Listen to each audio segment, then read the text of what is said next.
వ్యాస్ ఒక కార్పొరేట్ స్కూల్లో personality development టీచర్గా పనిచేస్తుంటారు. బట్టి చదువులకు ఆయన వ్యతిరేకం. ర్యాంకుల పేరుతో స్టూడెంట్స్పై ఒత్తిడి తేవడాన్ని ఆయన వ్యతిరేకిస్తూ ఉంటారు. తన స్కూల్ మేనేజ్మెంట్తో వాదిస్తూ ఉంటారు. పాఠాలను కథల రూపంలో చెప్పాలని, వారికి మరింత అర్థవంతంగా చెప్పాలని తప్పిస్తూ ఉంటారు. అయితే అదే స్కూల్లో తన భార్య భాగ్య ప్రిన్సిపల్గా పనిచేస్తుంది. ఆమె మేనేజ్మెంట్ చెప్పింది చేయాల్సి వస్తుంది. వ్యాస్కి ఆయన భార్య భాగ్యకి మధ్య ఈ విషయంలో గొడవలు అవుతూ ఉంటాయి. వ్యాస్ని ఆమె కూడా తప్పుపడుతూ ఉంటుంది. ఈ క్రమంలో వ్యాస్ని ఉద్యోగం నుంచి తీసేస్తుంది మేనేజ్మెంట్. దీంతో కార్పొరేట్ చదువులకు, బట్టి చదువులకు, ర్యాంకుల చదువులకు అలర్ట్. నెట్గా ఆయన ఒక స్కూల్ని స్టార్ట్ చేయాలని భావిస్తారు. కథల రూపంలోనే పాఠాలు చెప్పాలని ప్రయత్నిస్తాడు. ఈ ప్రాసెస్లో అతనికి ఎదురైన సవాళ్లేంటి? సమాజానికి వ్యతిరేకంగా వెళ్లి ఏం చేశాడో? తాను అనుకున్నది సాధించాడా? ఆయన జీవితంలో చోటు చేసుకున్న ట్విస్ట్లేంటి అనేది మిగిలిన కథ. ప్రస్తుతం చదువులు అంటే ర్యాంకులే గుర్తుకొస్తాయి.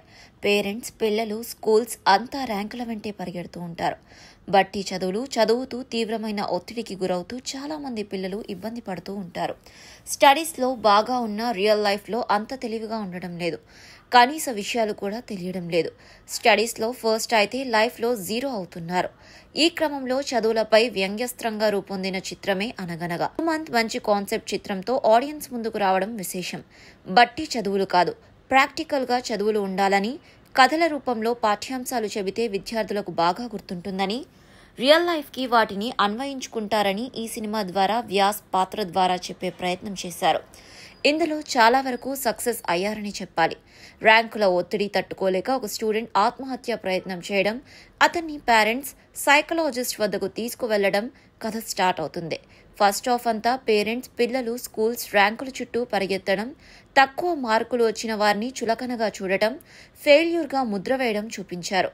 విద్యార్థులు ప్రెజర్ ఫీల్ కావడం, అటు టీచర్స్ పెట్టే ప్రెషర్, ఇటు పేరెంట్స్ ప్రెషర్కి వాళ్ళు ఎలా స్ట్రగుల్ అవుతున్నారనేది కళ్ళకు కట్టినట్టు చూపించారు. ఆయన సన్నివేశాలు రియల్ లైఫ్కి దగ్గరగా ఉండటంతో ఆకట్టుకున్నాయి. సెకండ్ హాఫ్ అంతా ఎమోషనల్ సైడ్ తీసుకుంటుంది. వ్యాస్, అతని కొడుకు పాత్రల చుట్టూ కథ నడుస్తుంది. అంతేకాదు, కథల రూపంలో పాఠాలు చెప్పాలని, ప్రత్యామ్నాయ విద్యా వ్యవస్థని తీసుకురావాలని వ్యాస్ పాత్ర పడే బాధ, ఆయన ఎదుర్కొన్న స్ట్రగుల్స్ని చూపించారు. ఈ ఆటుపోట్లు, బాధలు వంటి సీన్లు బాగా సాగదీసినట్టుగా ఉంటాయి. పైగా రొటీన్ ఫీలింగ్ని తెప్పిస్తాయి. దీంతో కథనం డల్గా సాగుతుంది.